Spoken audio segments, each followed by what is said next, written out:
हरिहंत सिद्ध सूरी उपाध्याय साधु सर्व अर्थ के प्रकाशी मांग लिख रूप तिनको स्वरूप जाने राग ते वही जो भक्ति काय को नवाई स्तुति को उचारिए। धन धन तीन ही ते काज सब राज भये कर जोड़े बारे बारे वंदना हमारी है। मंगल कल्याण सुख ऐसो हम चाहते हैं हो मेरी ऐसी दशा जैसी तुम्हारी है। हो मेरी ऐसी दशा जैसी तुम्हारी है। हो मेरी ऐसी दशा जैसी तुम्हारी। क्षत्र चूड़ामणि नामक यह ग्रंथ जीवंदर कुमार को विद्वान बना दिया गया और ज्ञान के स्वरूप की महिमा और उसका फल नीतिकारों की शैली में यहाँ बताया जा रहा था। यह विद्वत्ता जिसके जीवन में होती है, सर्वानुकूलताएं उसके जीवन में आती है। ज्ञान जिसके जीवन में होता है उसे सभी स्थानों पर पूज्यता प्राप्त होती है। विद्वान सर्वत्र पूज्यते, विद्वान सभी जगहों पर पूजे जाते हैं। अब बात यह है कि यदि विद्वान सभी जगह पर पूजे जाते हैं तो विद्वान कौन होते हैं। तो बहुत सुंदर चर्चा कही कि भाई जिसके जीवन में सप्त व्यसनादि ना हो, सदाचारमय जीवन हो, दयामय प्रवृत्ति हो, जैन धर्म की अटूट श्रद्धा हो, परोपकार का प्रयास जिसके जीवन में चलता हो, द्रव्य गुण पर्याय का जैसे ज्ञान हो, तत्वों का यथार्थ निर्णय हो, बस ये सारी बातें जिसके जीवन में दिखाई देगी वो कहलाएगा विद्वान। इन सब की सम्मिलित अवस्था का नाम विद्वत्ता है। इनमें से यदि कोई कम है तो फिर वो विद्वान नहीं है। यह विद्वत्ता जगत में पूज्यता का कारण तो है ही, विद्वत्ता मोक्ष का भी कारण है। यह बात आगे कही जा रही है। 27 नंबर ये श्लोक, 143 नंबर का यह पेज। लेकिन जितने विद्वान हैं हाँ। सबने कष्ट पाए, चाहे दूरत्मा जी हो चाहे बनारसी दास। नहीं, देखिए एक्चुअल में ये कह रहे हैं जितने विद्वान हुए हैं सबने कष्ट पाए हैं। एक्चुअल में क्या है, उन विद्वानों की सदगति होनी है। अब जो किए हुए पाप कर्म हैं पूर्व के किए हुए, वे यदि यहाँ नहीं भोगेंगे तो देवगति में जाके थोड़ी ना भोगेंगे। तो वो जो पाप का जो बैलेंस है वो यहाँ कहीं खत्म करके जाना पड़ेगा। अभी जो पापी जीव दिखते हैं बहुत मज़े से दिखते हैं, बोले इनका तो जो बैलेंस है ना वो भोगने के लिए बहुत जगह है आगे। वो आगे जाकर के वो उसको भोगते रहेंगे, नरक में, निगोद में, तिर्यंच अवस्थाओं के अंदर, अशुभ गतियों में, खोटी गतियों में। लेकिन पुण्यात्मा धार्मिक जीव, अब इस जीव को अगले तो फिर सागरों तक की छुट्टी हो जाएगी, फिर वो पाप कर्म काम भोगेगा। तो यहीं भोग भाग करके यहाँ छुट्टी हो गई और फिर अगले भाव में जाकर के सब अनुकूलताएं प्राप्त हो गई। इसलिए यदि जीवन में प्रतिकूलताएं आ रही हो तो ज़्यादा घबराने की ज़रूरत नहीं है। वो आपका बैलेंस यही निपट रहा है काम।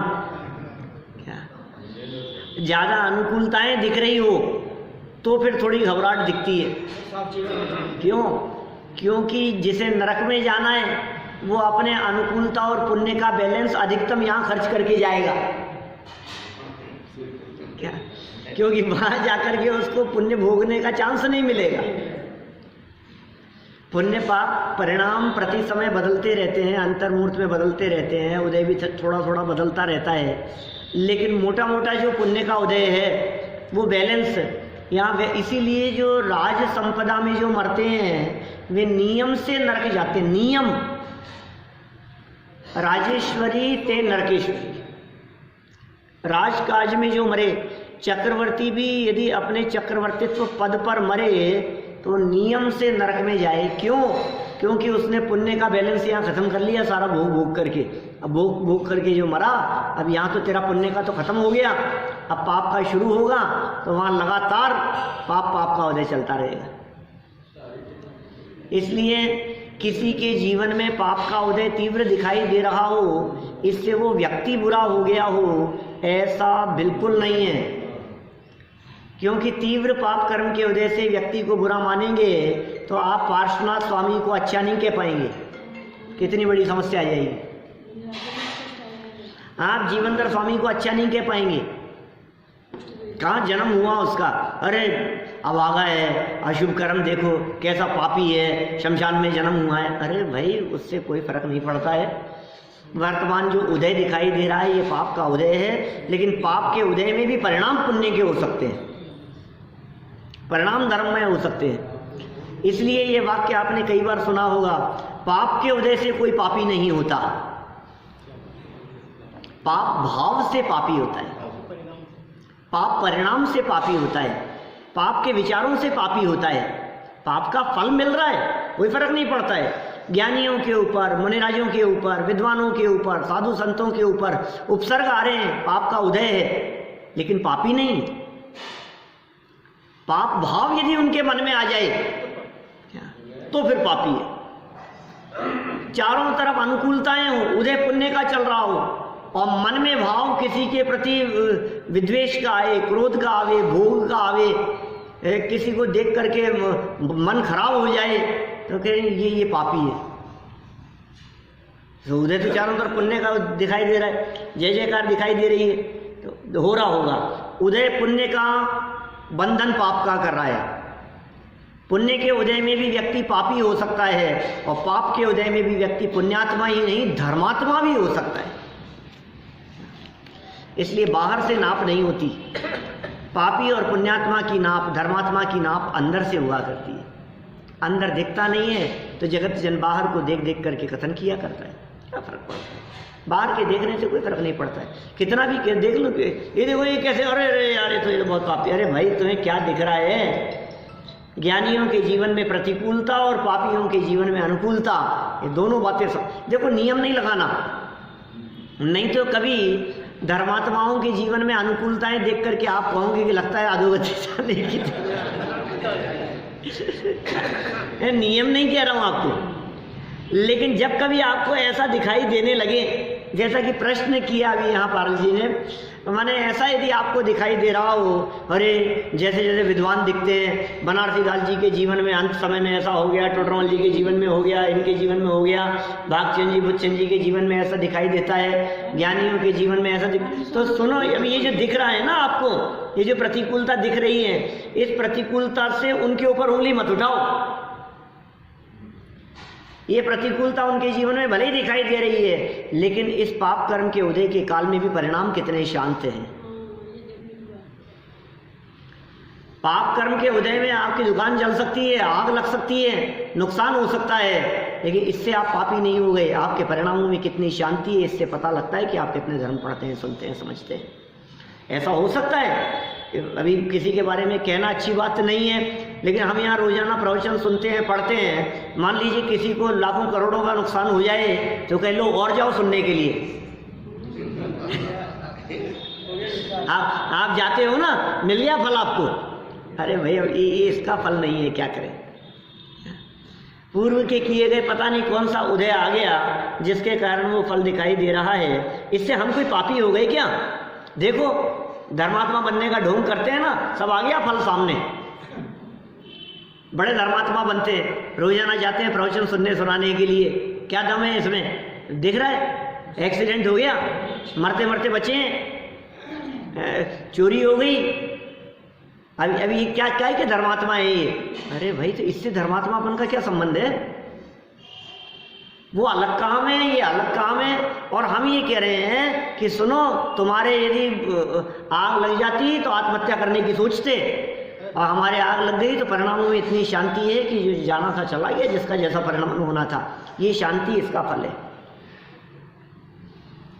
कितनी भी प्रतिकूलताएं आ गई हो किसी के भी जीवन में, किसी भी विद्वान, जो विद्वान आपके दिमाग में घूम रहे हों, कितनी भी प्रतिकूलता आ गई हो, लेकिन चेहरे पर जो शांति है वो तत्वज्ञान का फल है, वो विद्वत्ता का फल है। इसमें कहा ना विद्वानों को सर्व अनुकूलताएं मिलती है, तो आपने कहा विद्वानों के जीवन में तो बहुत पाप का अध्याय दिखाई देता है, बहुत विद्वानों को ऐसा दिखता है। तो विद्वान कौन? जिसके जीवन में व्यसन का भाव नहीं हो, सदाचार में जीवन हो, दया में प्रवृत्ति हो, जैन धर्म पर अटूट श्रद्धा हो, परोपकार का भाव हो, द्रव्य गुण पर्याय और सप्त तत्व पर श्रद्धा निर्णय हो, वो विद्वान है। और इतनी बातें जिसके जीवन में है, सदाचार में जिसका जीवन है, अब उसे संकट ही नहीं लगता। पुण्य के उदय से लाखों करोड़ों की संपत्ति थी और अब पाप का उदय आया, वो चले गई, तो हमें क्या फर्क पड़ गया? सदाचार में जिसका जीवन है उसे क्या फर्क पड़ता है? तो शांति है। वो ऐसा सोचता है इतनी थी तो संभालने की बहुत टेंशन थी, अब कम हो गई तो अच्छा है, बोझ कम हो गया, चौकीदारी कम हो गई है, टेंशन कम हो गई। जितने बड़े बड़े मकान होते हैं मजाक का काम नहीं है, झेलना पड़ता है, साफ सफाई करो उनकी। 2 दिन काम वाले नहीं आए तो आपको ऐसे लगे कि कौन सी जगह पर आ गए आप। हाँ, हाथी खड़ा कर लिया इतना लंबा चौड़ा, साफ सफाई नहीं होती है, झाड़ू पोंछे नहीं लगते हैं, जाले आते रहते हैं, गंदगी रहती है, कौन करे, कौन संभाले उसको? तुम रहने वाले 2 आदमी 2 कमरों में काम चल सकता है, अब 10 कमरों का तुम्हारा मकान है, तुम क्या करो उनका? बताओ। साफ सफाई करते रहो और क्या है, उसकी संभाल करते रहो। फिर आज ये खराब हो गया, आज वो खराब हो गया, आज ये टूट गया, आज वो टूट गया, आज यहाँ का नल खराब हो गया, आज ये बिजली का बल्ब फ्यूज हो गया, आज यहाँ ये इसमें लगा रहता है। रोज टूट फूट कुछ ना कुछ चलती रहती है, तो कहाँ उलझा रहता है? संभाल भाई, संभलने के लिए ही। देखिए, सज्जनों में यदि ये बातें नहीं होगी, विद्वानों में यदि ये बातें नहीं होगी, तो फिर वे अन्य जगत के सज्जनों के माध्यम से सम्मान कैसे प्राप्त करेंगे? आगे, विद्वत्ता मोक्ष का भी कारण है। कोई व्यक्ति ये कह दे, अरे साहब विद्वत्ता से सम्मान मिलता है, विद्वत्ता से सब चीज़ें मिलती है, क्या दम है यार इन चीज़ों में? काहे के लिए? इसलिए विद्वान बने हैं क्या? सम्मान के लिए? आपने ज्ञान संयम वैराग्य इसलिए लिया था क्या कि जगत में सम्मान मिले? दृष्टि गलत जगह पर है। आपने त्याग क्यों किया? मैं मुनि इसलिए थोड़ी ना बना कि जगह जगह मेरा नाम होगा, जय जयकार होगी, मैं सभा में बैठूंगा तो लोग मेरी जय बुलाएंगे, इसलिए थोड़ी ना मुनि बना। हो तो हो, नहीं हो तो नहीं हो। कितने महामुनिराज ऐसे दिखते हैं जिनकी जय जयकार करने वाला कोई नहीं होता है। तो पंडित मुनि दीक्षा क्यों नहीं ले पाते? ऐसा नहीं है, ऐसा नहीं है। जो समझते हैं, जो वो अपनी पात्रता समझते हैं, जब अपनी योग्यता समझेंगे तो लेंगे, और अपने में यदि योग्यता नहीं दिख रही है, पात्रता नहीं दिख रही है, तो मुनि धर्म को लज्जित करने के लिए तो वो ले नहीं सकते। ना समझी में किसी ने ले ली हो तो फिर वो निभाता रहता है, फिर निभे नहीं निभे। अब देखो ये योग्यता ऐसा थोड़ी ना है कि जो मुनि हो गए वे विद्वान नहीं है। आप बतलाइए, इतनी नीति की बातें लिखने वाले ये वादीप सिंह आचार्य, ये विद्वान थे या नहीं थे? इनकी विद्वत्ता में कहाँ कमी दिखाई दे रही है आपको? तो विद्वान होकर के मुनि है या नहीं है? ऐसा तो नहीं कि विद्वान मुनि नहीं होते। वो विद्वत्ता किस काम की, वो ज्ञान किस काम का जो वैराग्य को नहीं दिलावे? ज्ञान कला जिनके घट जागी, ते जग माही सहज वैरागी। ज्ञान हो और वैराग्य नहीं हो, ऐसा नहीं हो सकता है। आप ये बहुत गलत फहमी में है कि ज्ञान होता है तो दीक्षा नहीं लेते। अरे दीक्षा तो बहुत ऊंची दशा है। हम ये कहते हैं ज्ञान है तो उसने बाजार का छोड़ा या नहीं, ज्ञान है तो उसने रात्रि भोजन छोड़ा या नहीं, ज्ञान है तो उसने जमीकंद आदि का त्याग किया या नहीं, तो फिर ये हो रहा है ना, ये ज्ञान का ही प्रभाव है ना। आप ऐसा कैसे कह सकते हैं कि ज्ञानियों के लिए तो ज्ञानी लोग त्याग नहीं करते? कैसी बात कर रहे हैं आप? जितना निभता जानते हैं, जितनी अपनी योग्यता जानते हैं, जितना निभाने में आकुलता न हो और जितना निभाने में प्रतिज्ञाएं भंग होने का दोष न लग सके, उतना अपनी योग्यता को जानकर त्याग करते हैं। और भावना इतने की नहीं, क्योंकि प्रतिज्ञा लेने के विधान में आपको ये बात कही थी कि परिणाम उत्तरोत्तर बढ़ते चढ़ते हुए होने चाहिए। अटकना थोड़ी न है।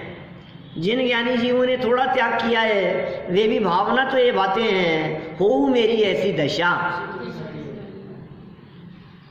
कब धन्य सुअवसर पाऊं, ऐसी भावना बातें।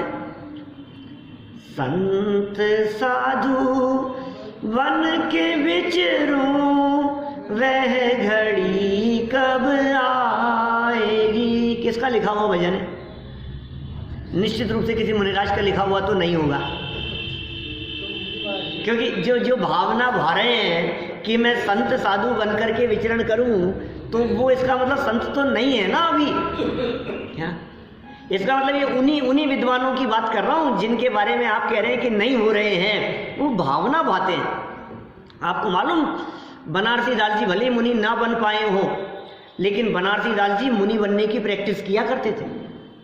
क्या भले वे बाद में उन्होंने लिखा कि मैं निश्चयवासी जैसा हो गया था, स्वच्छंद जैसा हो गया था, वो सारी बातें उन्होंने लिखी हैं, लेकिन उनके दिमाग में निरंतर ये चला करता था कि वो अवसर कब आएगा कि जब मैं मुनि बन जाऊंगा। ऐसा ये देखिए, यहाँ विद्वत्ता मोक्ष का भी कारण है, होनी चाहिए।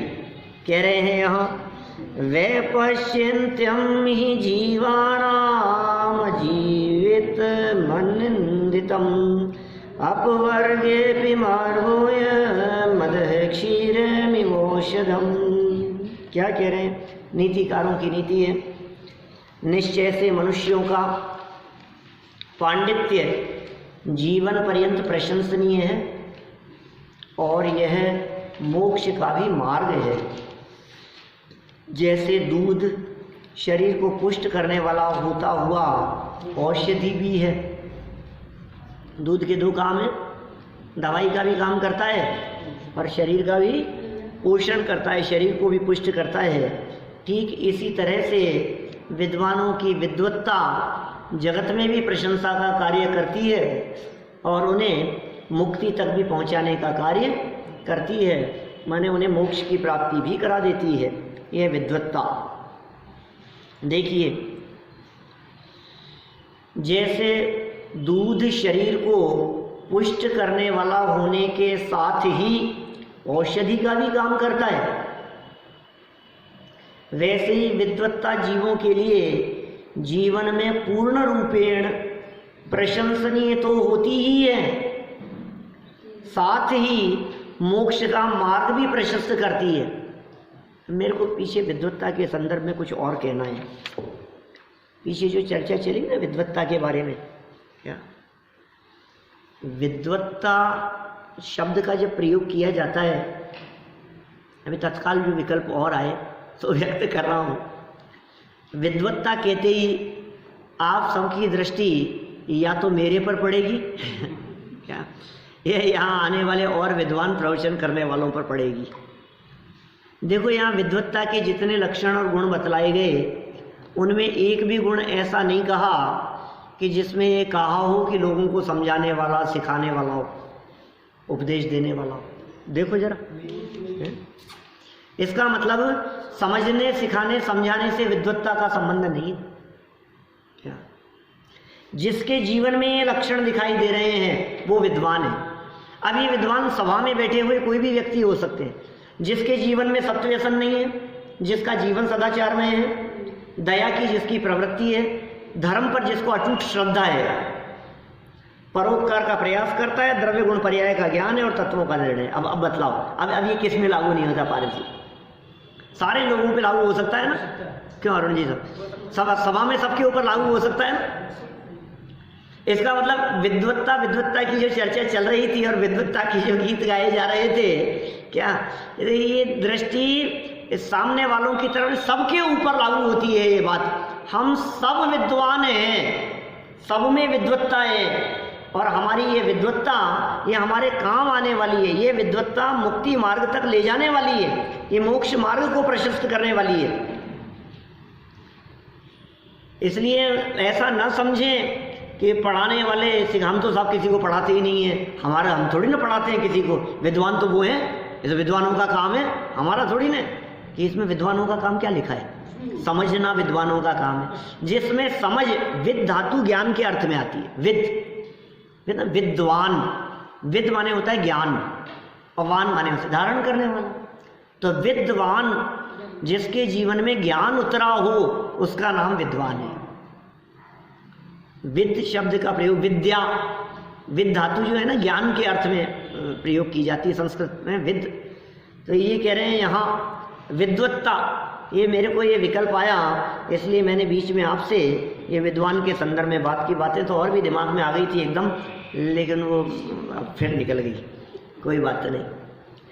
देखिए क्या कह रहे हैं यहाँ, वैसे विद्वत्ता जीवों के लिए जीवन में पूर्ण रूपेण प्रशंसनीय तो होती ही है, साथ ही मोक्ष का मार्ग भी प्रशस्त करती है।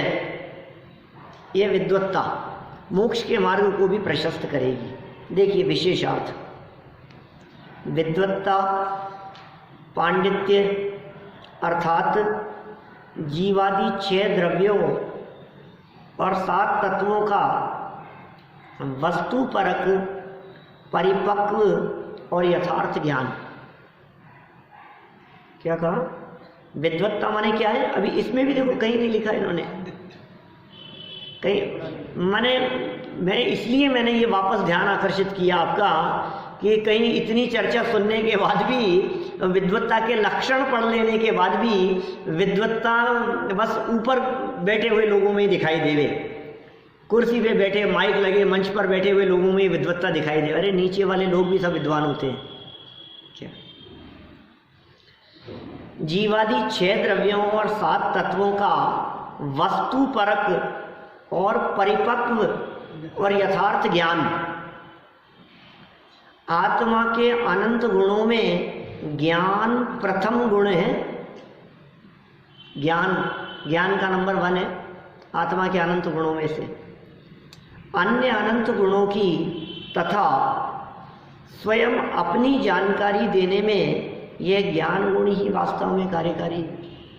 सच में यदि ये ज्ञान नाम का गुण न हो तो आप कैसे कहेंगे कि आत्मा में अनंत गुण है? श्रद्धा को कौन जानेगा? चारित्र आदि अन्य गुणों को कौन जानेगा? आत्मा में अस्तित्व वस्तुत्व आदि गुण है, ये बात पता कैसे लगेगी ज्ञान के बिना? ज्ञान से ज्ञान का पता लगता है और ज्ञान से आत्मा में रहने वाले अन्य अनंत गुणों का भी पता लगता है। यूँ कहूँ कि चिंतन मनन जिनको है वो विद्वान है। हाँ, ये अभी जब लक्षण इतने बतला दिए तो फिर सारी बातें लागू हुई ना। अकेले चिंतन मनन की क्या बात कर रहे हो? चिंतन मनन तो अज्ञानियों को भी बहुत होता है, विद्वान नहीं होते उनको भी बहुत होता है, लेकिन उनका चिंतन मनन होता है कैसे कमाया जाए। खूब मनन कर रहे हैं, अवसर नहीं, चिंतन ही चिंतन चल रहा है। व्यापारियों का भी दिन भर चिंतन चलता है, लेकिन वो चिंतन गलत दिशा में चल रहा है। ये वस्तु स्वरूप का चिंतन, और वस्तु स्वरूप के चिंतन के साथ साथ सप्त व्यसनाधिक का त्याग और सदाचारमय प्रवृत्ति, माने ये जितने लक्षण कहे हैं ये सब यदि हैं तो विद्वत्ता है। उसमें चिंतन तो शामिल होगा ही, लेकिन वस्तु स्वरूप का चिंतन है ना। देखिए ज्ञान गुण कितना कार्यकारी है। सच में ये सब ज्ञान की महिमा है। जगत में जितने पदार्थों की महिमा आती है वो सारी महिमा भी ज्ञान की महिमा पर निर्भर करती है। ज्ञान नहीं है तो कौन से पदार्थ की महिमा? उस वस्तु को जाना किसने? माने कोहिनूर को देखा आपने तो कोहिनूर की कीमत है कि देखने वाले आंखों की कीमत है? देखा हमने लंदन में, इतना बड़ा पीस है वो वैसे उसमें लगा हुआ। और भी ये बहुत सारे, वो तो खजाना है उनका, राजाओं का उस जमाने का। माने वो उसकी कीमत है, वो कितना बहुमूल्य दिखाई दे रहा है, लेकिन दिखे तो कीमत है ना, नहीं दिखे तो क्या कीमत? आंखों की कीमत है। आंखें ही नहीं हो तो उसकी कीमत कौन करे? आंखें नहीं, आंखों के पीछे भी एक और बैठा है जो उसको परखने वाला है, जो उसका ज्ञान करने वाला है। ज्ञान की कीमत है। वैल्यू कौन लगा रहा है? ज्ञान लगा रहा है। आपके पास में रत्न पड़े हों आंखों से दिखते भी हो लेकिन उनकी परख नहीं हो ज्ञान से, तो क्या होगा? दिखते भी हैं, आंखों से दिख भी रहे हैं हमारे को, लेकिन दिखते हुए भी जब तक उसकी परख नहीं है ना, पकड़ नहीं है उसकी, तब तक उसकी कोई कीमत नहीं। इसका मतलब कीमत तो ज्ञान की है। ज्ञान सबको जानता है। देखिए, ज्ञान गुण सविकल्प और अन्य गुण निर्विकल्प हैं। जब जीव ज्ञान गुण से वस्तु व्यवस्था का निर्णय करता है तभी तो जीव की श्रद्धा यथार्थ बनती है। जब वस्तु व्यवस्था का निर्णय करता है तभी तो श्रद्धा यथार्थ बनती है। सम्यक दर्शन, ज्ञान, चारित्र रूप मोक्ष मार्ग में ज्ञान को मध्य में स्थान मिला है। उसका कारण यह है कि श्रद्धा और चारित्र दोनों ज्ञान पूर्वक ही होते हैं, ऐसा यहां समझना। मध्य दीपक है ज्ञान। सम्यक दर्शन, ज्ञान, चारित्राणि मोक्ष मार्ग है। सूत्र याद है ना? सम्यक दर्शन, ज्ञान, चारित्राणि मोक्ष मार्ग है। तो साहब ज्ञान तो सेकंड नंबर पर आ गया, लेकिन सेकंड नंबर पर नहीं है। श्रद्धा ज्ञान पर निर्भर है और ज्ञान से ही चारित्र टिका हुआ है। अच्छा, ज्ञान नहीं हो तो चारित्र का क्या होगा?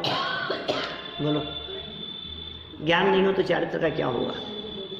मैं कहता हूँ कभी कभी ऐसा कि चारित्र जो है जितना भी आप पाल रहे हैं, यद्यपि जिसको आप चारित्र कह रहे हैं वो वास्तविक चारित्र नहीं है, वो तो जड़ की क्रिया है, देह की प्रवृत्ति मात्र है।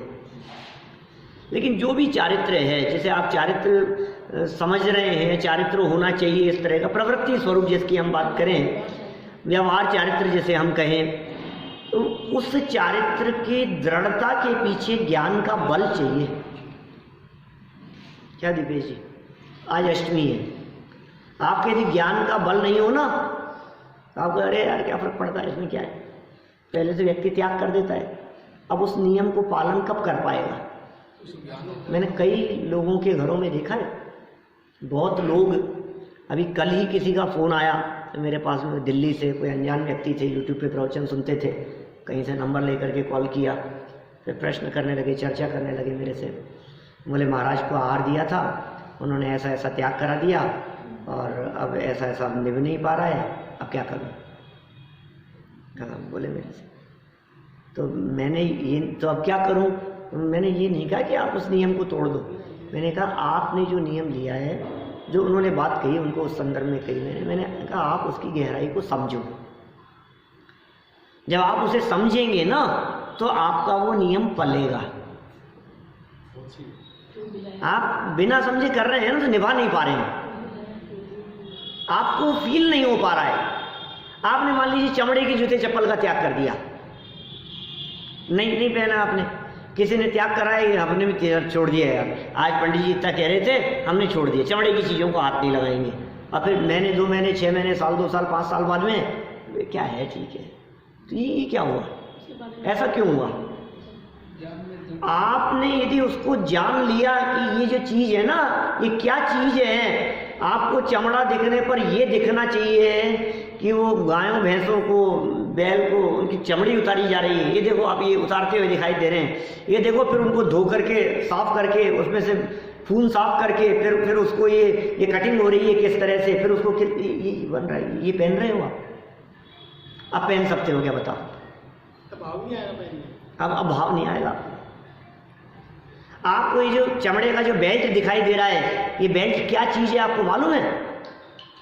ये जो गाय जो घूम रही है ना बाहर, इसको ले जा करके वहाँ तड़पाया गया, खोलते हुए पानी इनके ऊपर डाला गया, फिर इनको काटा गया, और काटने के बाद में वो जो लहूलुहान खून मांस जो दिखाई दे रहे थे उनको बाल्टियों पानी से, पाइप से लेकर के उनको सबको धोया गया, फिर धो करके फिर उनकी घिसाई हुई, छिलाई हुई, फिर उनको, आपको लग रहा होगा ये क्या कह रहे हो आप, ऐसी बातें मत करो, कि क्यों एक बार कर लो ना, जिससे फिर आप जिंदगी में कभी छू नहीं सको चमड़े को। भैया नहीं करें मतलाओ तो आपको वो फीलिंग कैसे आएगी, वो उसको त्याग करने की?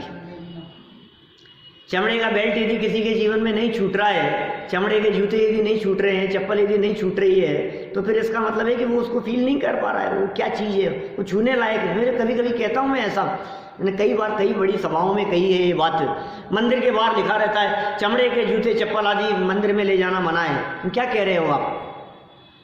इसका मतलब तुम ये कह रहे हो पहनो तो सही लेकिन मंदिर में मत ले जाना। अरे जैनी के पहनने लायक नहीं है, छूने लायक नहीं है। जब जैनी उसको छूता ही नहीं है तो फिर मंदिर में ऊपर ले जाने का क्या सवाल आ गया?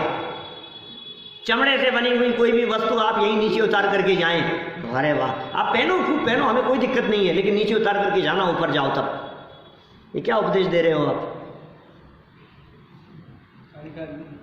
छूने लायक नहीं है जैनी के लिए।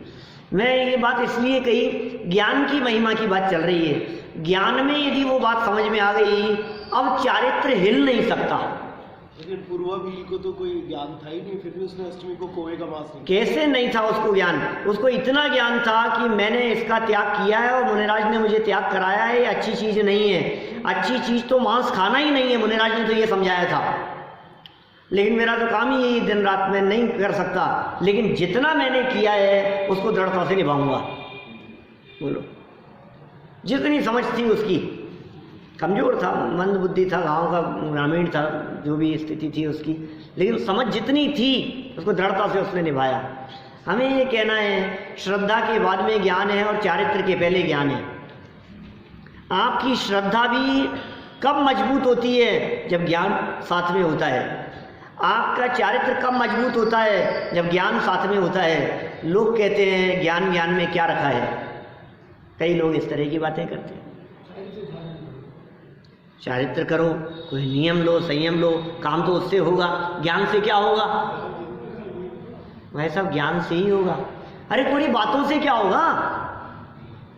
बातें करने से क्या होगा? मैं आपसे पूछता हूं दीपेश जी, भगवान महावीर स्वामी समूह शरण में 42 से 72 30 साल की उम्र तक समूह शरण में बातें नहीं कर रहे थे तो क्या कर रहे थे?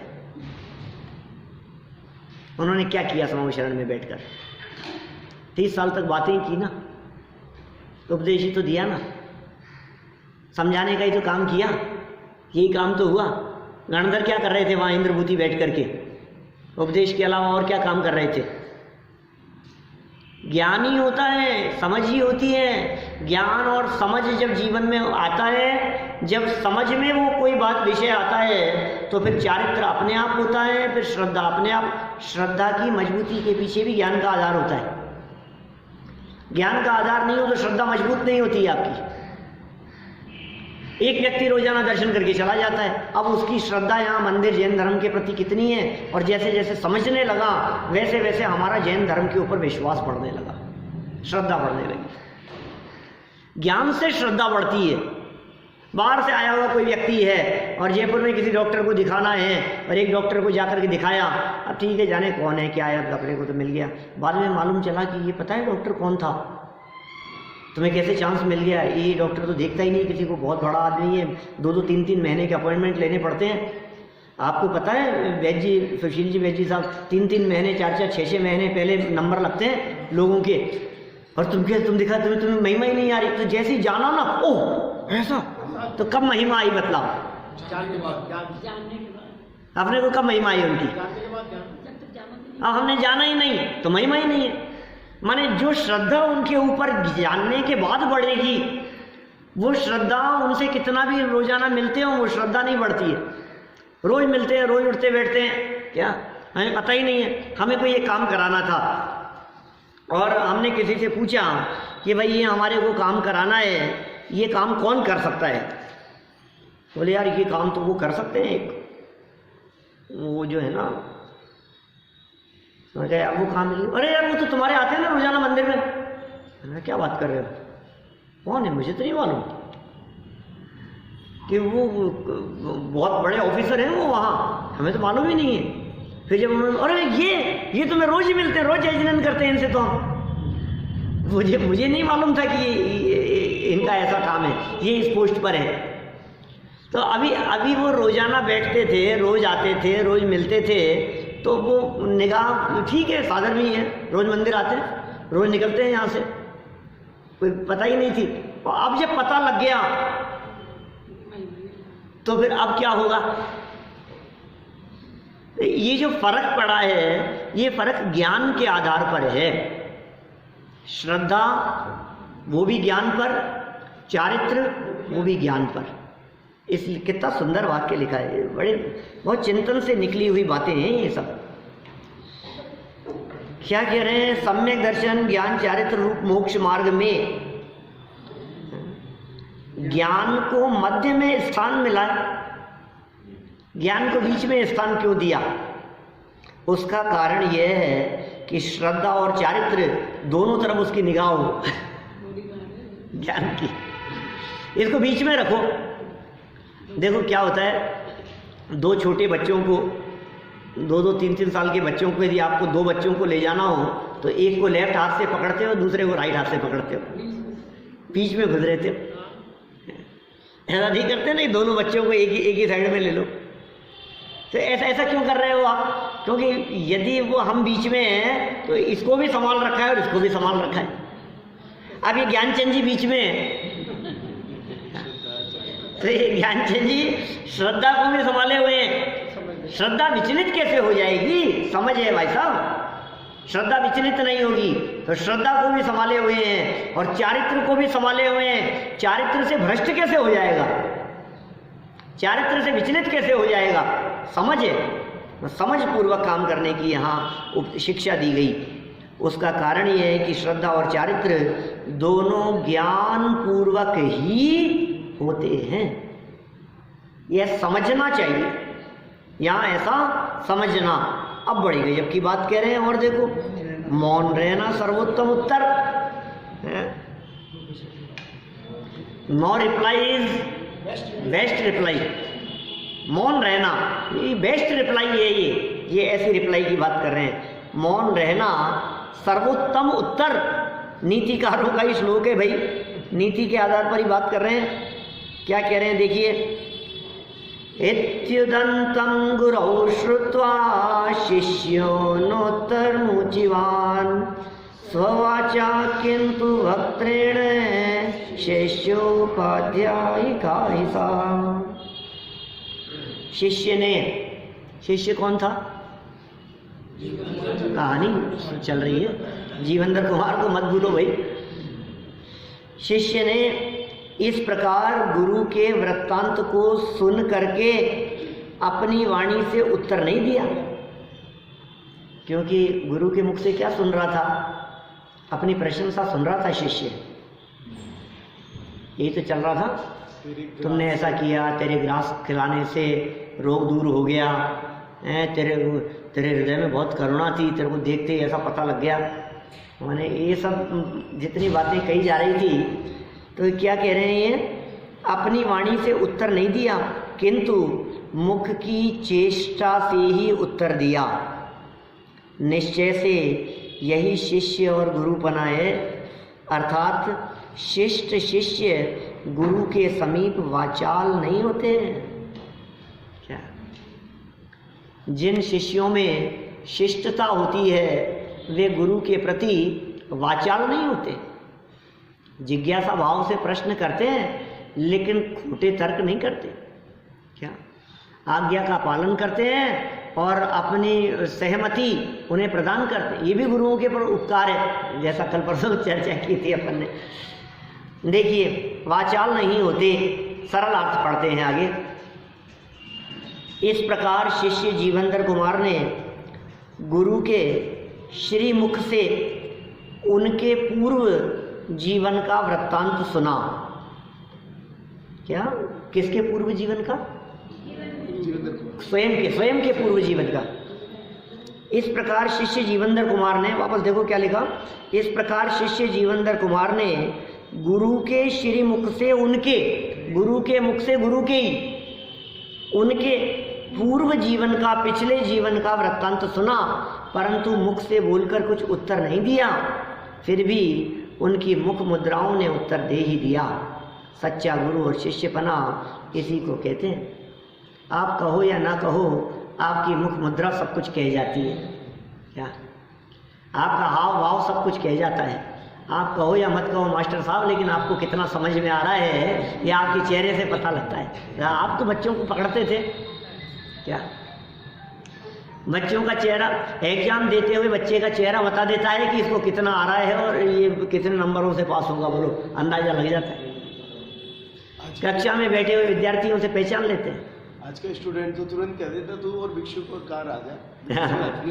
सही बात है। देखो क्या कह रहे हैं, आगे पढ़ते हैं अपन। सच्चा गुरु और शिष्यपना इसी को कहते हैं।